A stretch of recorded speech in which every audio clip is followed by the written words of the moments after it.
নমস্কার, আমি পাপড়ি শাস্ত্রী এবং আপনারা দেখছেন ভাগ্যজ্যোতি চ্যানেল।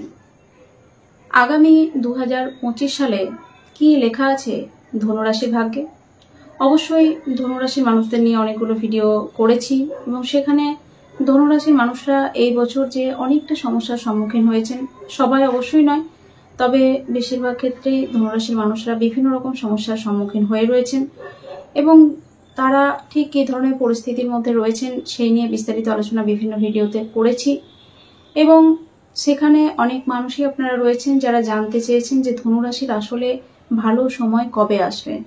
কারণ আপনারা হয়তো এতদিন জেনেই গেছেন যে সামনেই ধনুরাশির ঢাইয়া আসতে চলেছে 2025 সালে, কিন্তু ধনুরাশির ঢাইয়া শুরু হচ্ছে এবং এখন থেকে প্রায় 2 বছর আগে আপনারা কিন্তু 7.5 কাটিয়ে এসছেন এবং 7.5 কাটিয়ে উঠে সবে একটু রেস্ট নিতে শুরু করেছেন। ঠিক এই সময় কিন্তু আবার ঢাইয়া আপনাদের জীবনে আসতে চলেছে এবং এই ঢাইয়ার ফলে হয়তো অনেকেই ভয় পাচ্ছেন যে আবারও হয়তো ভয়ঙ্কর কিছু জীবনে ঘটতে চলেছে বা একটা খারাপ পরিস্থিতির সম্মুখীন হব, এই ধরনের একটা টেনশন করছেন। তবে অবশ্যই ঢাইয়া নিয়ে একটু তো টেনশন রয়েছে, কিন্তু 2025 সাল আর অন্যান্য কোন গ্রহের ট্রানজিটের ফলে আপনাদের জীবনের পরিবর্তন আসতে চলেছে, কোন গ্রহের ফলে আপনাদের জীবনের অবশ্যই কিছুটা হলেও সমস্যার সমাধান হতে চলেছে, অন্য কোন গ্রহ 2025 সালে আপনাদেরকে সফলতার শীর্ষে পৌঁছে দিতে পারে, অবশ্যই পুরো বিষয় নিয়ে আলোচনা করব এবং আপনাদের জন্য সুখবর অবশ্যই থাকছে। তাই পুরো ভিডিওটিকে শুরু থেকে শেষ পর্যন্ত দেখার চেষ্টা করুন, ভালো লাগলে লাইক দেওয়ার চেষ্টা করুন এবং অন্য মানুষের সঙ্গে শেয়ার করার চেষ্টা করুন। একই সঙ্গে বলবো, যারা এখনো পর্যন্ত চ্যানেলটিকে সাবস্ক্রাইব করেননি তাদেরকে অনুরোধ করবো চ্যানেলটিকে সাবস্ক্রাইব করে রাখুন এবং বেল আইকনটি প্রেস করে রাখুন, কারণ খুব শীঘ্রই ধনুরাশিকে কেন্দ্র করে আরো অনেক রিসার্চমূলক তথ্য আপনাদের সামনে পেশ করার চেষ্টা করব এবং আমি 100% শিওর পশ্চিমবঙ্গের জ্যোতিষের ইতিহাসে আপনারা এই ধরনের তথ্য আগে কখনো পাননি, সেই বিষয়ে 100% নিশ্চিন্তে থাকতে পারেন। তাই অবশ্যই এখনো যারা চ্যানেলটিকে সাবস্ক্রাইব করেননি তারা কিন্তু অবশ্যই চ্যানেলটিকে সাবস্ক্রাইব করে রাখার চেষ্টা করুন, কারণ সামনের দিনের ভিডিও আপনাদের জন্য কিন্তু অত্যন্ত উপকারী হতে চলেছে। তাই অবশ্যই এই কাজটা করে রাখুন। যাই হোক, আমরা সরাসরি অনুষ্ঠানের মধ্যে প্রবেশ করব। দেখুন, অবশ্যই ধনুরাশির ক্ষেত্রে শুধু ধনুরাশিই বলবো না, 2025 সালে আমরা সাধারণত রাশিফল যে 4টি গ্রহকে কেন্দ্র করে থাকি, সেই 4টি গ্রহই কিন্তু 2025 সালে তাদের গৃহ পরিবর্তন বা স্থান পরিবর্তন বা গোচরে পরিবর্তন আমরা পাবো এবং সেই গ্রহগুলি কে কে? বৃহস্পতি, শনি, রাহু এবং কেতু। কারণ এই গ্রহগুলো দীর্ঘকালীন গ্রহ বলা হয় এদেরকে, কারণ এই গ্রহগুলো কিন্তু এক একটি ভাবের মধ্যে দীর্ঘদিন ধরে অবস্থান করেন। শনি মহারাজ একটি ভাবের মধ্যে 2.5 বছর ধরে অবস্থান করেন, রাহু কেতু এক একটি ভাবের মধ্যে প্রায় 1.5 বছর করে অবস্থান করেন এবং একই সঙ্গে আমরা যদি খেয়াল করি দেবগুরু বৃহস্পতি একটি ভাবের মধ্যে প্রায় 1 বছর ধরে অবস্থান করে থাকেন। এর ফলে এই গ্রহগুলির শুভ অশুভ ফল যাই হোক না কেন, সেটা কিন্তু এই দীর্ঘদিন ধরে যতটা সময় এরা একটি ভাবের মধ্যে অবস্থান করে ততটা সময় ধরে কিন্তু আমরা সাধারণত পেয়ে থাকি। তাই অবশ্যই 2025 সাল অত্যন্ত তাৎপর্যপূর্ণ প্রত্যেকটি রাশি লগ্নের ক্ষেত্রে, কারণ 2025 সালে এই 4টি গ্রহেরই কিন্তু ভাব পরিবর্তন হবে। যেমন শনি মহারাজ 29 মার্চ কুম্ভ রাশি থেকে মীন রাশিতে প্রবেশ করবে এবং দেবগুরু বৃহস্পতি 15 মে বৃষ রাশি থেকে মিথুন রাশিতে প্রবেশ করবে, যেটি কিন্তু ধনুরাশি সাপেক্ষে 7ম ভাব। শনি মহারাজ 4th হাউসে প্রবেশ করছেন, 3rd হাউস থেকে 4th হাউসে প্রবেশ করার সঙ্গে সঙ্গে আপনাদের ঢাইয়া শুরু হয়ে যাচ্ছে। একই সঙ্গে রাহু আপনাদের 4th হাউস থেকে 3rd হাউসের মধ্যে প্রবেশ করছে মে মাসের 18 তারিখ। কেতু আপনাদের 10ম ভাব থেকে 9ম ভাবের মধ্যে প্রবেশ করবে মে মাসের 18 তারিখ এবং এই যে ট্রানজিট কিন্তু আপনাদের জন্য অত্যন্ত গুরুত্বপূর্ণ। আপনারা ধনুরাশির মানুষরা এই 2024 সালে অনেকটা সমস্যার সম্মুখীন হয়ে রয়েছেন। নিজের শরীর স্বাস্থ্য সম্পর্কিত সমস্যা, নিজেদের পারিবারিক সমস্যা, নিজেদের যে অর্থনৈতিক অবস্থা, সেই অর্থনৈতিক অবস্থা আপনাদের প্রায় তলানিতে ঠেকেছে। সেভিংসের টাকা ভেঙে খেতে হচ্ছে, এই ধরনের কন্ডিশন হয়েছে এবং বেশিরভাগ মানুষের ক্ষেত্রে ধনুরাশির আপনারা যারা মানুষরা রয়েছেন তাদের ক্ষেত্রে আর্থিক অবস্থা কিন্তু অত্যন্ত খারাপ বা অত্যন্ত একটা বাজে পর্যায়ে গেছে। বিজনেসে প্রচুর হয়তো লস করে ফেলেছেন, বিজনেসের গ্রোথ করানোর জন্য একের পর এক ঋণ করে গেছেন, ধার করেছেন, কিন্তু কিছুতেই বিজনেসকে দাঁড় করাতে পারছেন না, লস করে ফেলেছেন। এবং একই সঙ্গে আপনাদের বিবাহিত জীবনে সমস্যা চলছে, বিবাহিত জীবন, দাম্পত্য জীবন বিচ্ছেদের দিকে চলে যাচ্ছে, বা একটা স্বামী বা স্ত্রীর সঙ্গে একটা ডিস্টেন্স ক্রিয়েট হচ্ছে। এবং সেই সঙ্গে সঙ্গে আপনারা যারা বাড়ি ঘর করেছেন এবং সেখানে অনেকটা লোন হয়তো বাড়ি ঘর করার জন্য নিয়েছেন, সেই লোন মেটানোর জন্য আপনারা কিন্তু সমস্যায় পড়ছেন। সেই লোন আপনারা হয়তো মেটাতে গিয়ে অনেকটা কষ্টের সম্মুখীন হচ্ছেন। তো এই ধরনের সিচুয়েশন আপনাদের 2024 সালে তো চলছেই, এবং বেশিরভাগ মানুষের ক্ষেত্রেই ধনুরাশি বা ধনুলগ্নের মানুষের ক্ষেত্রে কিন্তু একটা চরম একটা অর্থনৈতিক টানাটানির মধ্যে আপনাদের দিন কাটাতে হচ্ছে, এবং সমস্ত দিক দিয়ে যেন যেদিকে যাচ্ছেন সেই দিকেই যেন রাস্তা বন্ধ, এই ধরনের একটা সিচুয়েশন আপনাদের ক্ষেত্রে তৈরি হয়েছে। তবে অবশ্যই আমরা 2025 সালটা আপনাদের কিরকম থাকবে আমরা দেখে নেওয়ার চেষ্টা করব। এবং 2025 সালে প্রথম দিকে আমরা যদি খেয়াল করি তাহলে দেখব 2025 সালে আপনাদের শরীর স্বাস্থ্য সংক্রান্ত সমস্যা যেমন আছে বা কিছুটা হয়তো বাড়তেও পারে, কিন্তু ঠিক দেবগুরু বৃহস্পতির 15ই মে আপনাদের সপ্তম ভাবে ট্রানজিট হওয়ার পর থেকে আপনারা কিন্তু শরীর স্বাস্থ্যের দিক থেকে অনেকটা উন্নতি পাবেন। এবং একই সঙ্গে আপনাদের যারা বিশেষ করে পেট সংক্রান্ত সমস্যায় ভুগছিলেন তারা কোনো না কোনো রাস্তা, কোনো না কোনো উপায় পাবেন সেখান থেকে বেরিয়ে আসার জন্য। এমন কোনো হসপিটালের খোঁজ পেলেন বা এমন কোনো ডাক্তারের খোঁজ পেলেন, সেখান থেকে আপনারা কিন্তু অনেকটা রিকভারির পথে যাবেন।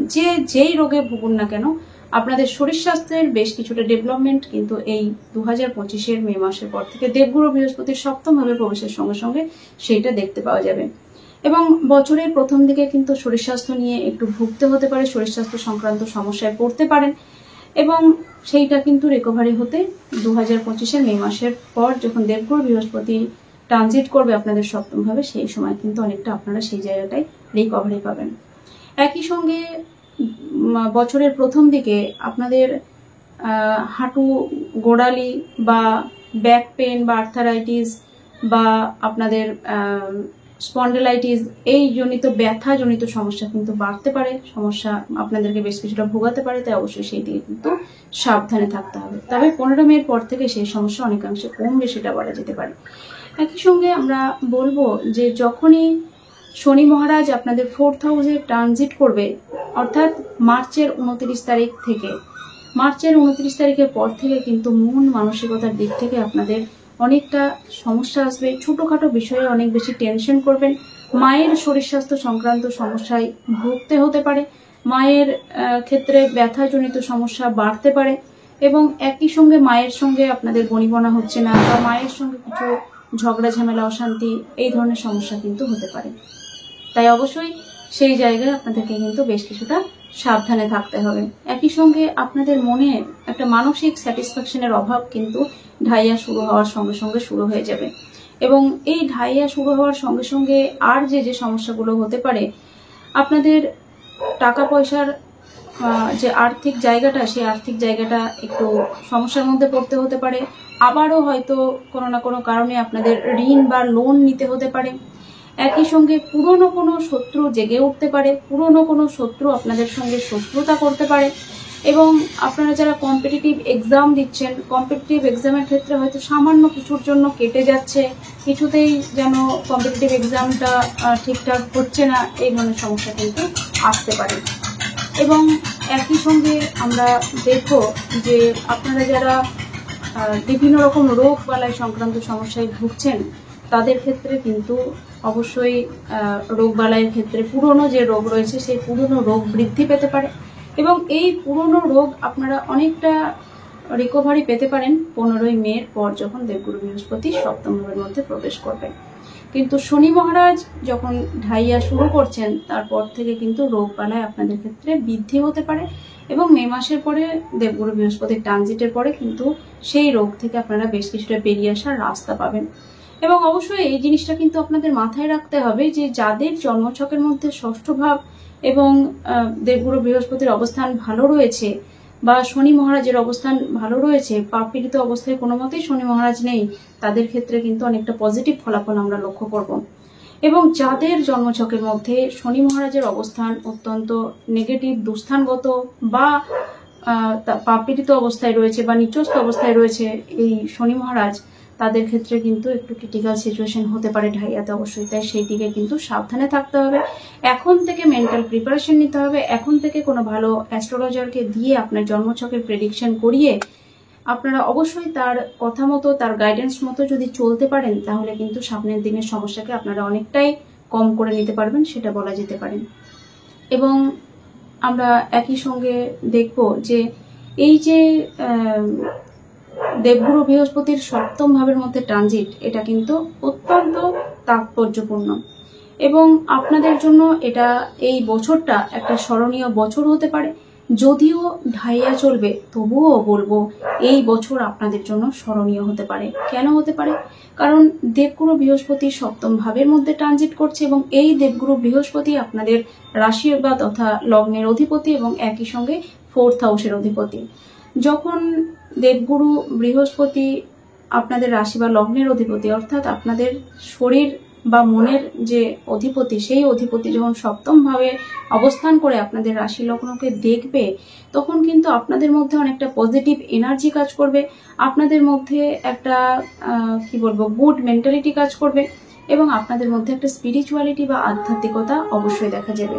এবং সেই সঙ্গে সঙ্গে আপনারা যারা বাড়ি, ফ্যামিলি, পারিবারিক সমস্যায় অনেকাংশে ভুগছিলেন, তাদের ক্ষেত্রে কিন্তু বেশ কিছুটা পারিবারিক সমস্যা হয়তো কমবে না, কারণ আপনাদের 4th হাউসে শনি যাওয়ার ফলে পারিবারিক সমস্যায় আপনারা নতুন করেও অনেকে জড়িয়ে পড়তে পারেন বা পারিবারিক জায়গায় ঠিক স্যাটিসফ্যাকশন পাচ্ছেন না, এই ধরনের সমস্যা হতে পারে। অর্থাৎ আপনার পরিবারকে নিয়ে, আপনার ফ্যামিলিকে নিয়ে আপনি যেন ঠিক ভালো নেই বা সুখে নেই বা পরিবারে আপনার কথা কেউ শুনছে না, মানছে না, এই ধরনের সমস্যা অবশ্যই হতে পারে।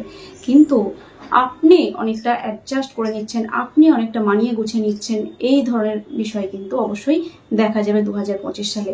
এবং একই সঙ্গে বলবো এই দেবগুরু বৃহস্পতির সপ্তম ভাবে অবস্থানের সঙ্গে সঙ্গে আপনারা যারা বিজনেসের সঙ্গে যুক্ত, আপনাদের বিজনেসে গ্রোথ আসবে, আপনাদের বিজনেস অনেকটা বেটার জায়গায় ধীরে ধীরে যাবে। এবং এতদিন ধরে এত চেষ্টা করেও যারা বিজনেসটাকে ভালো জায়গায় নিয়ে যেতে পারছিলেন না কোনো মতেই, তারা কিন্তু অনায়াসে বিজনেসকে একটা ভালো জায়গায় নিয়ে যেতে পারবেন, একটা ভালো যোগাযোগ পাবেন, সেটা কিন্তু দেখা যাবে। তবে অবশ্যই বিজনেসের ক্ষেত্রে আপনার জন্মছকের সপ্তম ভাব কিন্তু এক্ষেত্রে বিচার্য বিষয়, এটা তো অবশ্যই থাকছে। এবং একই সঙ্গে বলবো দেবগুরু বৃহস্পতির এই সপ্তম ভাবে অবস্থান করার সঙ্গে সঙ্গে আপনাদের মনের যে কোনো গোপন বড় একটি ইচ্ছে কিন্তু 2025 সালে পূরণ হবে। এবং 2024 সালে এই যে এত ক্রিটিক্যাল পরিস্থিতি, সেটা কিন্তু 2025 সালে আপনারা অনেকটাই কাটিয়ে উঠতে পারবেন, সেটা বলা যেতে পারে। যদিও নিজস্ব জন্মছকের উপর ডিপেন্ড করে, তবুও সার্বিক ফলাফলের ক্ষেত্রে আমি এটা বলবো যে 2025 সালে আপনাদের অনেকটা আপনারা আরো বেটার জায়গায় যেতে পারবেন বা বেটার হবে, সেটা বলা যেতে পারে। হ্যাঁ, অবশ্যই বাধা আসবে, কারণ আপনাদের ঢাইয়া চলবে। হ্যাঁ, অবশ্যই আপনারা অনেক সমস্যার সম্মুখীন হতে পারেন, কিন্তু তবুও আপনারা কিন্তু সফলতার শীর্ষে অবশ্যই যাবেন, কারণ আপনাদের যে একাদশ ভাব, সেই একাদশ ভাবের মধ্যে কিন্তু দেবগুরু বৃহস্পতির একটা আশীর্বাদ বা দৃষ্টি থাকছে। এবং একই সঙ্গে আমরা যদি খেয়াল করি, তাহলে দেখব যে দেবগুরু বৃহস্পতির যে আশীর্বাদ, সেই আশীর্বাদ সরাসরি আপনাদের রাশি লগ্নের উপর থাকছে। অর্থাৎ এই বছর যদি আপনারা একটু ভগবানকে মানেন, একটু ভগবানের পুজো পাঠ করেন, একটু করলেই আপনারা অনেকটা বেশি ফলাফল পাবেন, এই ধরনের সিচুয়েশন কিন্তু ক্রিয়েট হবে। একই সঙ্গে আমরা দেখব যে এবছর কিন্তু 3rd হাউসের মধ্যে আপনাদের রাশি বা লগ্নের 3rd হাউসের মধ্যে রাহু ট্রানজিট হবে এবং সেটা 18 মে হতে চলেছে। এবং এই 3rd হাউসের মধ্যে রাহু ট্রানজিট হওয়ার সঙ্গে সঙ্গে আপনারা যারা অনলাইন সংক্রান্ত কাজ করেন, যারা ডিজিটাল মার্কেটিং এর সঙ্গে যুক্ত, যারা বিদেশে থেকে কাজকর্ম করছেন, তাদের কিন্তু দুর্দান্ত একটা উন্নতি বা চেঞ্জেস অবশ্যই দেখা যাবে। এবং একই সঙ্গে অবশ্যই মাথায় রাখতে হবে আপনাদের ভাই বা বোনের হেলথের একটু বিষয়ে খেয়াল রাখতে হবে, তাদের হেলথ সম্পর্কে সচেতন হতে হবে, সেখানে হেলথের ক্ষেত্রে একটু তাদের প্রবলেম আসতে পারে। এবং আপনাদের যারা পাড়া প্রতিবেশী রয়েছে, পাড়া প্রতিবেশীর সঙ্গে কিন্তু আপনাদের কিছু একটা মনোমালিন্য, একটা সমস্যা কিন্তু এই সময় দেখা যেতে পারে। একই সঙ্গে 9th হাউসের মধ্যে আপনাদের কেতুর ট্রানজিট হবে এবং 9th হাউসে কেতুর ট্রানজিট হওয়ার সঙ্গে সঙ্গে ভাগ্যের উত্থান পতন অবশ্যই লক্ষ্য করা যাবে। তবে আপনারা যদি ভগবানের প্রতি ভক্তি শ্রদ্ধা রাখেন এবং আপনারা যদি স্পিরিচুয়ালিটির মধ্যে থাকেন, আধ্যাত্মিকভাবে থাকেন, ভগবানের প্রতি বিশ্বাস রাখেন, ভরসা রাখেন, তাহলে অবশ্যই ভাগ্যের ডেভেলপমেন্ট দেখা যাবে। কিন্তু অবশ্যই মাথায় রাখতে হবে আপনাদের পিতা বাবার শরীর স্বাস্থ্যের কিন্তু অনেকটা খেয়াল রাখা উচিত। বাবার শরীর স্বাস্থ্য এই সময় কিন্তু অনেকটা খারাপ হতে পারে, তাই অবশ্যই সেই বিষয়টা কিন্তু আপনাদেরকে মাথায় রাখতে হবে। এবং একই সঙ্গে আমরা দেখব যে আপনাদের কর্মের যে জায়গাটা 2024 সালে অত্যন্ত শত্রুতার মধ্যে যাচ্ছে বা বাধাপ্রাপ্ত হচ্ছিল বা কর্মের জায়গাটা একটা বিভিন্ন রকম সমস্যার সম্মুখীন হচ্ছিলেন, সেই জায়গাটা আপনারা অনেকটা কাটিয়ে উঠতে পারবেন, সেটা বলা যেতে পারে। এবং 2024 সালে আপনাদের যে যে সমস্যাগুলো প্রচন্ড পরিমাণে ভোগাচ্ছিল সেগুলো কিন্তু 2025 সালে গিয়ে অনেকটাই হালকা হয়ে যাবে বা সেই জায়গাগুলো থেকে আপনারা অনেকটা বেরিয়ে আসতে পারবেন, সেটা বলা যেতে পারে। অবশ্যই শনির মহারাজের অনুযায়ী একটা ফলাফল বলার চেষ্টা করলাম, দেবগুরু বৃহস্পতির অনুযায়ী একটি ফলাফল বলার চেষ্টা করলাম, রাহু কেতু অনুযায়ী কিন্তু একটি ফলাফল আপনাদের সঙ্গে বলার চেষ্টা করলাম বা শেয়ার করার চেষ্টা করলাম। অবশ্যই দেখুন, আপনাদের 2024 শেষের দিকে, যাই হোক 2025-এ যখন দেবগুরু বৃহস্পতির ট্রানজিট হবে তখন কিন্তু আপনাদের এমন ভালো কিছু মানুষের সঙ্গে পরিচিত আপনারা হবেন যেখানে যে মানুষগুলোর দ্বারা আপনারা কিন্তু উপকৃত হবেন বা বেশ কিছুটা বেনিফিট আপনারা সেখান থেকে পেতে পারবেন, সেটা কিন্তু বলা যেতে পারে। এবং আপনারা 2025 সালে আপনাদের জনপ্রিয়তা অনেকটা বাড়বে, মান সম্মান অনেকটা বাড়তে দেখা যাবে। তবে অবশ্যই জন্মছকের মধ্যে শনি মহারাজের অবস্থান ভালো হতে হবে এবং নিজস্ব জন্মছক কিন্তু এক্ষেত্রে অনেকটা বিচার্য বিষয়। তাই এটা মোটামুটি একটা এই ভিডিওতে 2025 সাল সম্পর্কে আপনাদের আভাস দেওয়ার চেষ্টা করলাম। পরবর্তী ভিডিওতে আরো বিস্তারিতভাবে বলার চেষ্টা করব। যদিও 2025 আসতে এখন দেরি আছে, তবুও আপনারা অনেকেই চিন্তিত রয়েছেন 2025টা কেমন যাবে না যাবে সেই নিয়ে। তবে চিন্তা করার কোনো কারণ নেই, কারণ অনেকটাই আপনাদের ভালো মন্দ মিশিয়ে আমি একটা মোটামুটি আভাস দেওয়ার চেষ্টা করলাম। পরবর্তী ভিডিওতে আমি আরো বিস্তারিত ফলাফল নিয়ে আপনাদের সামনে উপস্থিত হওয়ার চেষ্টা করব। প্রত্যেকটি গ্রহকে কেন্দ্র করে বলার চেষ্টা করব প্রত্যেকটি গ্রহ কতটা কিভাবে আপনাদেরকে ফল দেবে না দেবে, কারণ একটি ভিডিওতে সব গ্রহকে কেন্দ্র করে বলাটা সম্ভব নয়। মোটামুটি ভাবে বলার চেষ্টা করলাম, এমনি অলরেডি অনেকটা ভিডিও বড় হয়ে গেছে। যাই হোক, আবারও নতুন কোনো ভিডিওতে আপনাদের সঙ্গে দেখা হচ্ছে। ততক্ষণে প্রত্যেকে ভালো থাকুন, সুস্থ থাকুন এবং 2025 সাল আপনাদের ভালো কাটুক বা 2024 সালে যে সমস্ত সমস্যার সম্মুখীন আপনারা হয়েছেন সেগুলো কাটিয়ে উঠে 2025 সালটা আরো ভালো করে কাটান আপনারা বা আরো অনেকটা এগিয়ে যাওয়ার চেষ্টা করুন। এই কামনা করে এখানে বিদায় নিলাম। প্রত্যেকে ভালো থাকুন, সুস্থ থাকুন। নমস্কার।